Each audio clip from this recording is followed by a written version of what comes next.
baru pakai TikTok terus ternyata dinominasikan sebagai, Rising Star of the Year. Jadi waktu itu ada TikTok Award kan.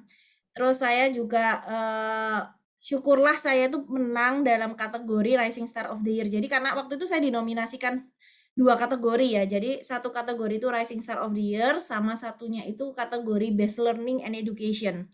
Tapi saya yang Best Learning itu nggak dapat reward-nya, tapi dapat yang Rising Star of the Year gitu. Dari situ saya semakin semangat, berarti konten saya itu benar-benar bisa diterima gitu ya. Jadi bukan bukan hanya konten parenting pada umumnya. Jadi benar-benar banyak orang itu bisa terima. Bahkan yang TikTok itu kan kebanyakan masih, anak muda ya, anak remaja.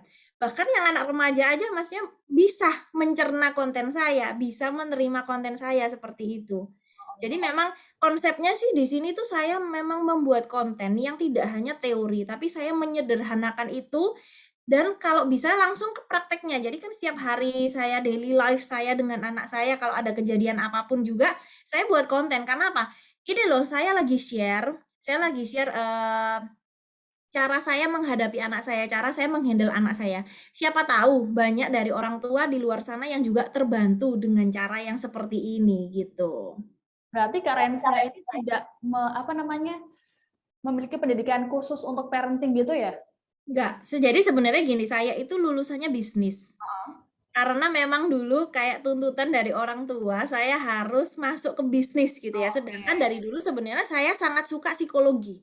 Mmm. Nah, karena tapi memang di kuliah nggak boleh ya, nggak boleh kuliah psikologi, tapi saya waktu sembari saya kuliah, itu saya banyak baca bukunya itu tentang psikologi, tentang behavior anak, tentang behavior-nya sebagai seorang manusia, seperti itu. Nah, setelah saya lulus kuliah, itu akhirnya saya minta izin ke orang tua saya akhirnya nerusin sesuatu yang berbau psikologi.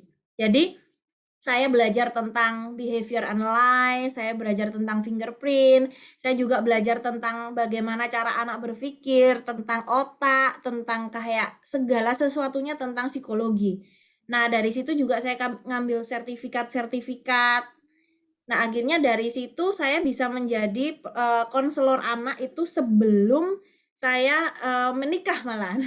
Jadi iya, karena kan saya sudah kayak ngambil sertifikat-sertifikatnya ya untuk kayak memperoleh, izin untuk menjadi seorang konselor gitu. Nah, jadi waktu itu jadi sebelum sebelum malah sebelum menikah itu saya udah jadi konselor anak untuk kayak ngetes, minat dan bakat anak, seperti itu.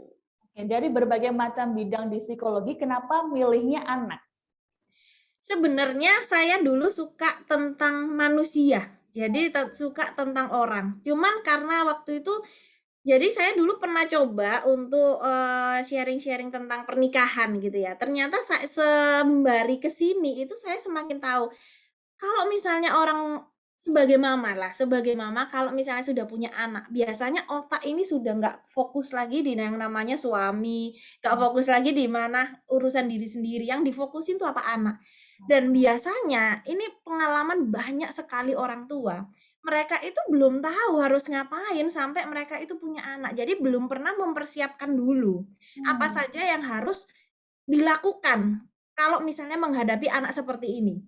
Nah, saya dulu waktu tahu hal ini, saya malah memilih belajarnya itu sebelum saya menikah. Mmm. Karena saya merasa gini, kalau saya belajar nanti setelah saya punya anak, justru akan sangat terlambat untuk mengetahui bagaimana caranya. Contohnya kalau misalnya anak saya sudah tantrum, sudah nangis-nangis.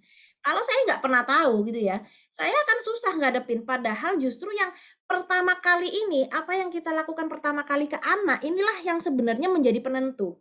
Mmm.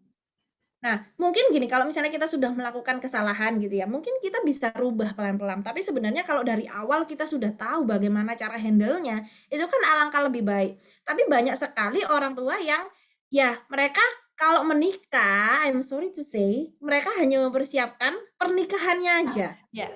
Terima kasih sudah nonton. Jangan lupa like, subscribe, dan share ya.